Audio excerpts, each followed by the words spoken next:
Hey there, I'm Kat and this is Brews and Reviews.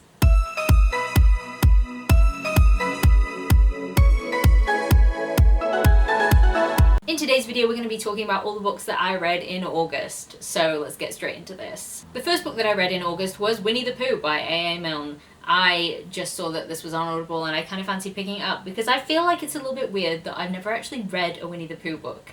I feel like I missed this critical childhood thing where everybody reads Winnie the Pooh, right? I've never been the biggest fan of Winnie the Pooh. I watched a couple of cartoons and the films that Disney did, but I never really got into it, and I wondered if it was because of not reading the book and not sort of getting that original story. It was basically the same as what Disney put into the cartoon, except I didn't really like the characters as much. Eeyore's kind of one of those toxic people that you don't want to be around because they are constantly saying, oh, woe is me, but in the cartoon it came off in a lovable way, and in the book it didn't. Also, I really didn't like how the audiobook had Piglet snorting all the time every time he was talking, and I get it, it's a thing because he's a piglet, but no, it's so annoying. I hated it. So I ended up giving this one 3 out of 5 stars. It really wasn't for me, but then again, I am out of the target age range, and I was just trying this to see if I liked it or not, and let's just say I didn't. Next up, I read 13 Lessons That Saved 13 Lives, The Thai Cave Rescue by John Valanthan. Now this one really appealed to me because I am kind of fascinated by caves. I find them terrifying.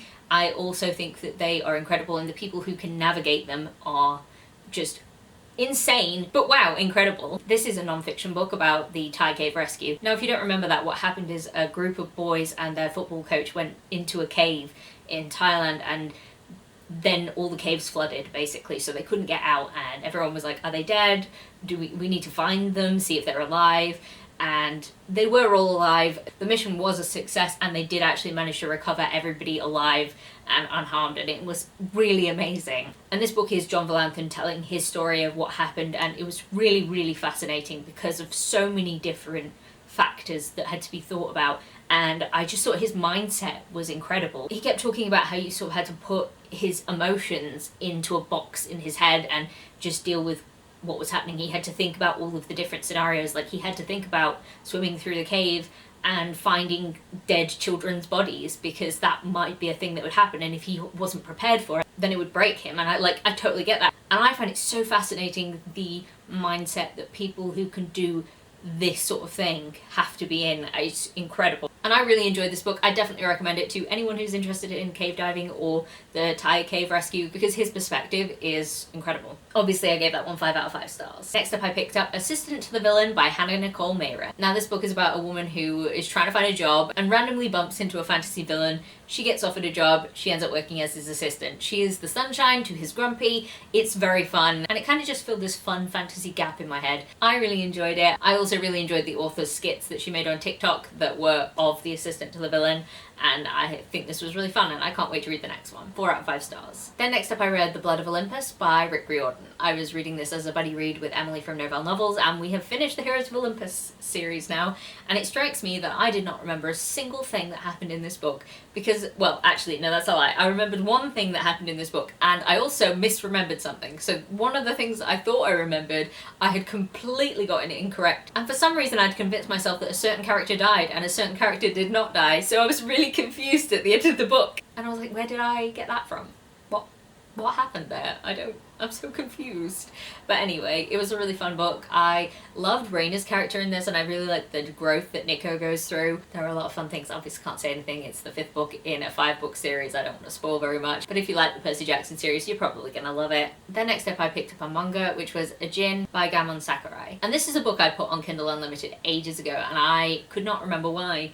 And then I started reading it, and it's actually really cool. So it's essentially our world, except there are these kind of demon, alien, nobody really knows, things that sort of inhabit people, and if they get killed, they just sort of come back to life. The main character of this book gets run over by a truck, and then he's like, oh look, I got up and I'm fine, and it's a bit body horror-y, but I am really intrigued by this, and I'm definitely going to be reading more in this manga series, because it looks good. I gave it 3.5 out of 5 stars though, because the premise is really good, but the characters didn't quite grab me yet, and I'm hoping that'll happen in the 2nd volume, but who knows. Then I picked up Rebel Heart by Mori Young. Yes, I did start this a year ago. It's been on my continue reading for an entire year, and it's a problem because why was it on there for so long? I don't know. Anyway, I read this book and I didn't love it. And it's a shame because I remember loving it a bit more than I did this time, but this time I just got really annoyed with all the boy characters. I'm like, fucking boys.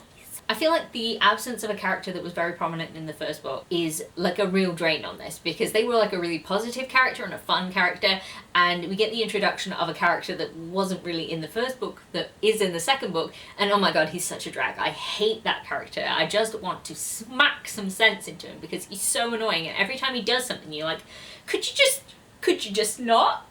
God. Anyway, so I was getting really frustrated with this, and also I think younger me didn't really understand the concept of eugenics, which is definitely brought up in this book, and I feel like that's quite an important part of this book and the book that follows this one. So I am, you know, gonna see what I think of it. I didn't really love the third book in this series the first time I read it, and it's good to know that if ever I read this series again, I can just stop at book 1, because I think that's all I like, realistically. Maybe I'll like the third book, maybe it'll come to like somewhere that I really enjoy more than this, but like there were some things that happened I was just like, wow. But also there was some good things. There was like a whole cannibal area in this like post-apocalyptic future that was quite fun, but like not enough to save the book. 3 out of 5 stars. Then after that, I got really hyped for Alien Romulus, and I decided to read a bunch of Alien books. And I won't go into detailed thoughts about any of the books that I read because I have a separate vlog for that. So if you want to know what I thought about any of the Aliens books that I'm just going to briefly mention, then go and check that out. It's basically just mini reviews. Instead of going into too much detail, I read Alien 3, it was a 3-star book. Alien Out of the Shadows, 3.5 stars. Alien River of Pain, which is a 4 star, and the best book that I read this week. That one's really good. It's about what happens to the colonists before the events of Aliens. So if you like that film and you want to know more about that, then read that one. Alien Sea of Sorrows, which I gave 3 out of 5 stars. Alien Isolation, which was 3 out of 5 stars, which was very disappointing because I absolutely loved the game. I just don't think the novel did any justice to it. And Alien Covenant Origin, which was a 3-star book and made Covenant the film stupider. So yeah, if you want to know my thoughts on those, as I said, go check out the video. I'll leave it in the description below so you can go and click on it if you want to. Then I picked up All Systems Red by Martha Wells. This is a book about a socially awkward murder bot who is trying to keep a group of humans alive that he sort of grows to like, even though he's really like, I don't want to be near the humans, I don't want to be near anyone, I really wish everyone would stop looking at me. Can you stop perceiving me, please? I just want to watch my shows and not be involved in any of this, but I will keep you alive if I can. And I just really enjoyed it. I really felt for Murderbot, and I can't wait to read more in this series. I gave it 5 out of 5 stars. Then I fell down another rabbit hole. The Alien rabbit hole happened, I watched Alien Romulus, got that out of my system, great. And then I fell down the Lore Olympus rabbit hole because I read 5 of these in a very short space of time, but they're really good. I had been putting these off for ages, and I know I always put it on a list and I'm like, I should read that, and then everyone's like, yeah, you should because it's really good, and then I did, and oh, I love it, and I only have 5 of them and I read 5 of them. I gave every volume that I read 4.5 out of 5 stars. There was something about them that didn't quite hit 5 stars for me, but I don't quite know what it is. I just really enjoyed it, and they made me actually laugh out loud multiple times. The way that a lot of these characters are written is so funny, and also it's very sweet. There's a lot of sweet things between Hades and Persephone, and also there's some not great stuff because the Greek gods were kinda rapey. So do check out trigger warnings for this one.